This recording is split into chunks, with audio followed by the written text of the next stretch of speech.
Kasus kematian Brigadir J di rumah ex-Kadif Propam Polri Irjen Pol Verdi Sambo memang menyita mata publik. Bahkan ada beberapa jenderal polisi yang ikut terlibat dalam kasus Brigadir J tersebut. Yang terbaru ada fakta menarik dari kasus Brigadir J yang diungkapkan oleh aktivis perempuan Irma Huta Barat. Irma Huta Barat mengungkapkan ada pertemuan 3 Kapolda yang diduga menyokong skenario Verdi Sambo pasca Brigadir J tewas dibunuh.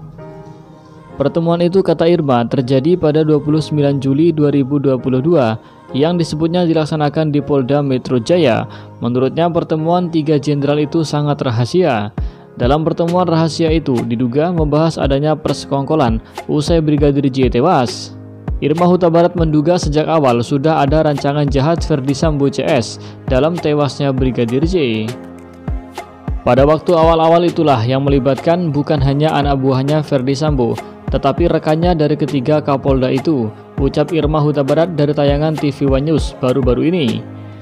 Menurut Irma Huta Barat, dugaan pertemuan 3 petinggi kepolisian itu terjadi pada tanggal 29 Juli 2022 di Polda Metro Jaya untuk memanggil LSM. Pertemuan tersebut diduga untuk keadilan gender agar memberikan asesmen kepada Putri Chandrawati, seolah-olah istri Verdi Sambo itu depresi dan PTSD. Ia juga menyebutkan bahwa hal tersebut merupakan skenario dan rekayasa yang masih dimainkan oleh istri Verdi Sambo, Putri Chandrawati. Aktivis perempuan itu juga mengungkapkan bahwa tak ada yang bisa melihat secara utuh bagaimana besarnya peran dari para geng Verdi Sambo. Bukan hanya secara struktur yang berada di bawah Verdi Sambo, namun juga dirinya menyebutkan bahwa yang satu level bahkan di atasnya pun ikut terlibat dalam kasus pembunuhan berencana Brigadir J itu. Saat itu, dugaan keterlibatan 3 Kapolda itu sudah sampai ke telinga tim khusus yang menangani kasus tewasnya Brigadir J. Berdasarkan curhat Putri Chandrawati, peristiwa ruda paksa itu terjadi pada tanggal 7 Juli 2022. Tetapi tidak detail, hanya menyampaikan bahwa ada perilaku tanda kutip "ya kurang ajar" dari Brigadir J, tapi detailnya nanti diceritakan di Jakarta, jelasnya. Lantas, usai adanya peristiwa pemerkosaan tersebut, asisten rumah tangga Putri Chandrawati, Susi, menemukan majikannya itu di depan kamar mandi. Selanjutnya, ART Putri Chandrawati lainnya, yakni Kuat Ma'ruf, membantunya kembali ke kamar pribadinya.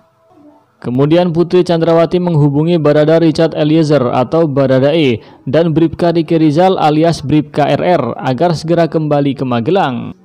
Sebelumnya diketahui hasil pemeriksaan alat pendeteksi kebohongan atau lie detector terhadap Putri Chandrawati terkesan ditutup rapat.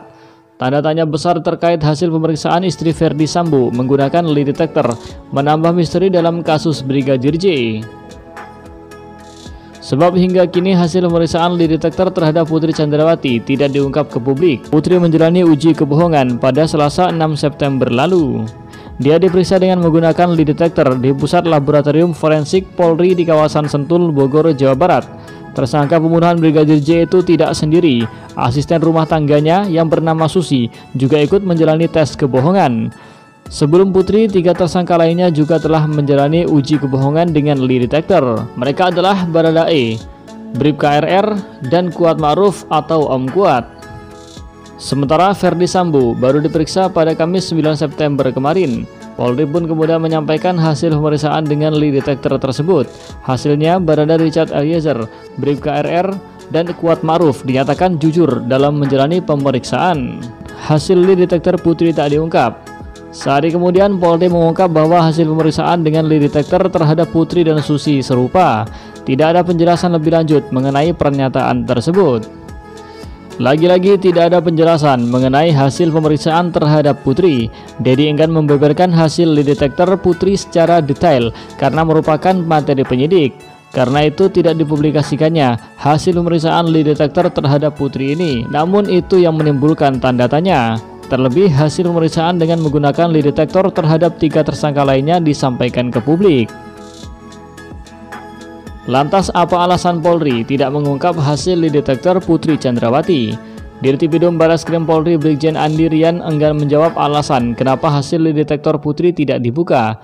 Andi Rian malah meminta awak media untuk menanyakan hal tersebut kepada Kadif Humas Polri Irjen Dedi Prasetyo. Andi Rian ditanya alasan mengapa hasil lie detector Putri tidak diungkap ke publik. Andirian hanya menyampaikan bahwa nantinya semua fakta termasuk hasil lie detektor akan disampaikan di pengadilan. Jawaban senada juga disampaikan Kadif Humas Polri Irjen Dedi Prasetyo. Dedi malah menyebut hasil pemeriksaan lie detektor Putri dan Susi tidak bisa diungkap karena bagian dari materi penyidikan. Dia justru kembali melempar ke penyidik.